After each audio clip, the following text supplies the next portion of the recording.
16 বছর পর আজ আমি একটা বাড়ির সামনে দাঁড়িয়ে আছি। হ্যাঁ, বাড়িটা আমার নিজের বাবার বাড়ি। আপনারা ভাবছেন তো নিজের বাবার বাড়িতে কেউ 16 বছর বাদে বাড়ির সামনে দাঁড়িয়ে আছে, কিন্তু কেন? তাহলে আসেন ঘটনাটা একটু বলি, পুরোটা গল্পের মাঝে জেনে নিতে পারবেন। আমি আদিব আল ইহসান, আমরা দুই ভাই ও এক বোন। আমি মেজো, ভাইয়া বড় আর ছোট বোন আরিশফা। বাবা এই শহরের নামকরা বিজনেসম্যান আফজাল আল ইমরান। মা একটা সরকারি কলেজের প্রিন্সিপাল। মায়ের পেশাটা শখের বশে পালন করা। ভাইয়া আশরাফ আল ইহসান আমার 3 বছরের বড় আর বোনটি আমার 4 বছরের ছোট। ভাইয়া ছোট থেকেই আমাকে খুব একটা সহ্য করতে পারে না। যেহেতু বাবা মা দুজনেই ব্যস্ত মানুষ, তাই আমরা তাদের সংস্পর্শ খুব কমই পেতাম। বাসায় সার্ভেন্টরা আমাদের দেখাশোনা করত। এর মধ্যে আমাদের খেলাধুলা বেড়ে ওঠা হতে থাকে। আর ভাইয়া নানাভাবে আমায় অবহেলা করে, যেগুলো আমার ছোট মনে অনেক খারাপ লাগতো, কিন্তু কিছু বলতাম না, সব চুপচাপ সহ্য করতাম। আমার এই চুপ করে সহ্য করাটা ভাইয়া আমার দুর্বলতা ভেবে নেয় আর বাবা মায়ের কাছ থেকে আমায় নানাভাবে বকা খাওয়াতে শুরু করে। একদিন খেলার মাঝে ছোট বোন আরু ভাইয়ার কারণে ব্যথা পায়, কিন্তু ভাইয়া বাবা মা আসার পর দোষটা আমার ঘাড়ে চাপায়। যেহেতু আরুর আঘাতটা বেশি ছিল, তাই বাবা মা আমার উপর অনেক রেগে যায়। আমার কোনো কথাই না শুনে বাবা আমাকে অনেক মারে, আর মা উনি সামনে থেকে সবটা দৃশ্য দেখতে থাকে। মারা শেষ হলে উনারা আবার আরুকে নিয়ে ব্যস্ত হয়ে যায়, আর ভাইয়া সে আমার দিকে তাকিয়ে মুচকি হেসে চলে যায়। সেদিন আমার খুব রাগ হয়, রাগ করে বাসা থেকে বেরিয়ে যাই। আর আজকে আবার 16 বছর পর বাড়ির সদর দরজার সামনে দাঁড়িয়ে আছি, তবে বাড়ির ছেলে হিসেবে নয়। 2 মাসের জন্য এই বাড়ির একটা ঘর ভাড়া নিয়েছি। যদিও ভাড়া দিতে চাইনি, অনেক রিকোয়েস্ট করে ভাড়া নিয়েছি, কারণ আমার ছোট বোনটার বিয়ে ঠিক হয়েছে আর আমি থাকবো না তা কি করে হয়। তবে এইখানে ভাড়া নেওয়ার জন্য আরেকটা কারণও রয়েছে, সেটাই রহস্য। আমি কলিং বেল চাপতেই একজন ভদ্রমহিলা দরজা খুলে দিলেন। আমার বুঝতে বাকি রইল না ইনি আমার মা। খুব ইচ্ছে করছে মাকে জড়িয়ে ধরি, কিন্তু না, আমার ভিতরে অনেক অভিমান জমে আছে। এত সহজে তা ভুলে যাই কি করে? আমার কাজের জন্য চাইলে অন্য বাড়ি ভাড়া নিতে পারতাম, কিন্তু ছোট বোনটার জন্য বারবার মন বলছে এই বাড়িতেই থাকবো। মা বলল, কে তুমি বাবা, কাকে চাও? আমি বললাম, আমি রাজ। আসলে আন্টি, মিজান সাহেব আমার জন্য এই বাড়িতে 2 মাসের জন্য একটা ঘর চেয়েছেন। মা বলল, ও আচ্ছা, ভেতরে এসো। ভেতর থেকে একটা মেয়ে বলল, খালামণি, এই ছেলেটাকে?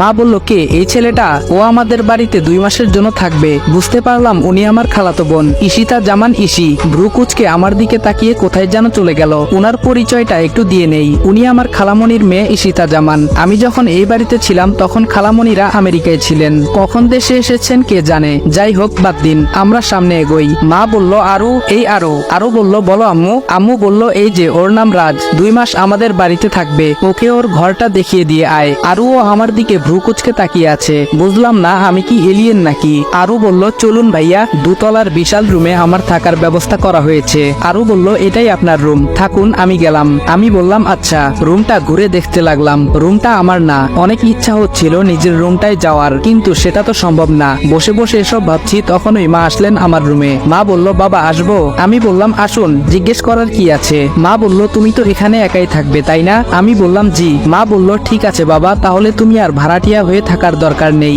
আমাদের সাথে থাকবে, কেমন? আমি বললাম, না। মা বলল, কেন বাবা? আমি বললাম, না, আমি খেতে পারবো না, আপনার কাছে কয়েকটা কথা বলতে চাই। মা বলল, হ্যাঁ বলো। আমি বললাম, আমার এই রুমে যেন কেউ প্রবেশ না করে, এই বিষয়টা আপনি সবাইকে জানিয়ে দিবেন। আর আমি শুধু এই বাড়িতে থাকবই, আমার খাওয়া নিয়ে আপনাদের চিন্তা করতে হবে না, আমি বাইরে থেকে খেয়ে আসবো। মা বলল, কিন্তু কেন বাবা? আমি বললাম, এত কিছু বলতে পারবো না, আপনি আমার কথাটা সবাইকে বলে দিবেন। মা বলল, আচ্ছা বাবা। উনি কথাটা মন খারাপ করে বললেন। আমারও ভেতরটা ছিঁড়ে যাচ্ছিল কথাটা বলতে, কিন্তু বাধ্য হয়েই বলছি। এত সহজে আমার পরিচয় দেওয়া যাবে না, আর মিশন শেষ হওয়ার আগে তো কোনোভাবেই কাউকে ঘরে প্রবেশ করতে দেওয়া যাবে না। যেহেতু এই বাড়ির খাবার খাবো না বলে দিয়েছি, তাই ফ্রেশ হয়ে বেরিয়ে গেলাম, কারণ প্রচুর খিদে পেয়েছে। পাশেই একটা ভালো রেস্টুরেন্টে গিয়ে দুপুরের খাবার খেয়ে বেরিয়ে পড়লাম। বাইরে এসে দেখি বাইক নেই। আমার বাইক কোথায় গেল? আজব তো। হঠাৎ মেয়েলি কণ্ঠে কেউ বলে উঠলো, বাইক খুঁজতেছেন? তাকিয়ে দেখি এ তো ঈশি। সে এখানে কি করছে? আর আমি বাইক খুঁজতেছি, সে বা জানলো কিভাবে? মনে হয় অনেকক্ষণ থেকে এখানে দাঁড়িয়েছিল, কিন্তু আমি আসার সময় তো ও ছিল না। আমার ভাবনার মাঝে আবার ধমক দিয়ে বলল, হা করে কি ভাবছেন? আপনার বাইক পুলিশের ভ্যানে করে নিয়ে গেছে। আমি বললাম, কি? আমার বাইক কেন পুলিশ নেবে? ঈশি বলল, আমায় কেন জিজ্ঞেস করছেন? সেটা থানায় গিয়ে পুলিশকে জিজ্ঞেস করুন, যত সব। এই বলে পাশ কাটিয়ে চলে গেল। আমি ক্যাবলাকান্তের মতো এখানে দাঁড়িয়ে আছি আর হা করে ওকে দেখছি। কি মায়াবী একটা মেয়ে, যেন আসমানের পরী, কিন্তু ব্যবহার শাকচুনির থেকেও বাজে। ভাবতে ভাবতে হঠাৎ ঘোর কাটলো সামনে দিয়ে যাওয়া একটা গাড়ির হর্নের শব্দে। হঠাৎ মনে হলো আমার বাইকটার কথা, তাই একটা রিক্সা ডেকে বললাম, এই মামা যাবেন? মামা বলল, হ জামু। কই যাইবেন? আমি বললাম, থানায়। মামা বলল, ভাড়া কিন্তু 50 টাকা দিবেন। আমি বললাম, আচ্ছা চলেন। আমাদের যাদের সামর্থ্য আছে তাদের কাছে আমার রিকোয়েস্ট, প্লিজ এই রিক্সা রিক্সা অটো ড্রাইভাররা 10-20 টাকা বেশি দাবি করলে তাদের সাথে বাজে ব্যবহার করবেন না, কারণ তারা আমার আপনার মতো 10 তলা বাড়ি বানাতে চায় না, তারা দুবেলা পেট পুরে খেতে চায়। থানার সামনে গাড়ি থামতেই নেমে ভাড়াটা মিটিয়ে থানার ভেতরে ঢুকে গেলাম। কনস্টেবল বলল কাকে চাই, আমি বললাম ওসি সাহেব কোথায়। কনস্টেবল বলল স্যারকে কি দরকার, আমায় বলুন যা বলবেন। বুঝলাম কথা বাড়িয়ে লাভ নেই, এতে আমারই সমস্যা হতে পারে, তাই পকেটে কিছু গুজে দিয়ে বাইকটা নিয়ে চলে এলাম।